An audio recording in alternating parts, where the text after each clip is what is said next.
ये बात तब की है जब श्री कृष्ण अपने बाल्यावस्था में थे, यानी यह कहानी श्री कृष्ण के बचपन की है।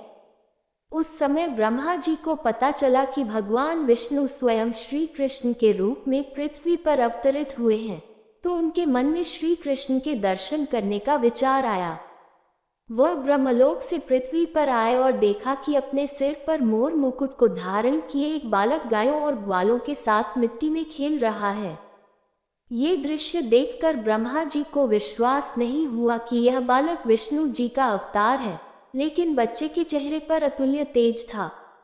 ये देखकर ब्रह्मा जी ने श्री कृष्ण की परीक्षा लेने का विचार किया। उन्होंने सबसे पहले गायों को वहां से उठा लिया।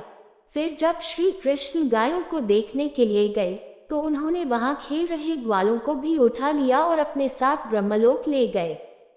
जब इसके कुछ देर बाद वह पृथ्वी पर वापस आए, तो वहां का माहौल देखकर चौंक गए, क्योंकि जिन बच्चों और गायों को वे अपने साथ ब्रह्मलोक ले गए थे, वो तो श्री कृष्ण के साथ पृथ्वी पर खेल रहे थे। ये देखकर उन्होंने ध्यान लगाकर ब्रह्मलोक की स्थिति जाननी चाहिए। उन्होंने दिव्य दृष्टि से देखा कि सभी बालक और गायें ब्रह्मलोक में ही हैं। ये सब देखकर उन्हें श्री कृष्ण की लीला समझ आ गई और उन्होंने हाथ जोड़कर उनसे क्षमा मांगी। साथ ही प्रार्थना की कि प्रभु मुझे अपने असली रूप के दर्शन दें। तब श्री कृष्ण ने ब्रह्मा जी को अपना विराट रूप दिखाया। श्री कृष्ण के उस रूप के दर्शन करने के लिए कई और ब्रह्मा भी वहां पर आए गए।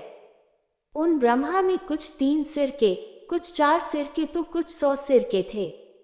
अपने अलावा अन्य ब्रह्मा को देखकर ब्रह्मदेव ने श्री कृष्ण के विराट रूप से पूछा कि प्रभु ये कैसी लीला है आपकी।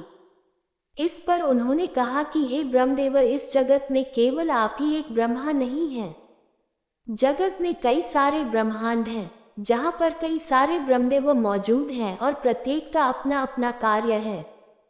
ये सुनकर ब्रह्मदेव ने उन्हें शीश झुकाकर नमस्कार किया।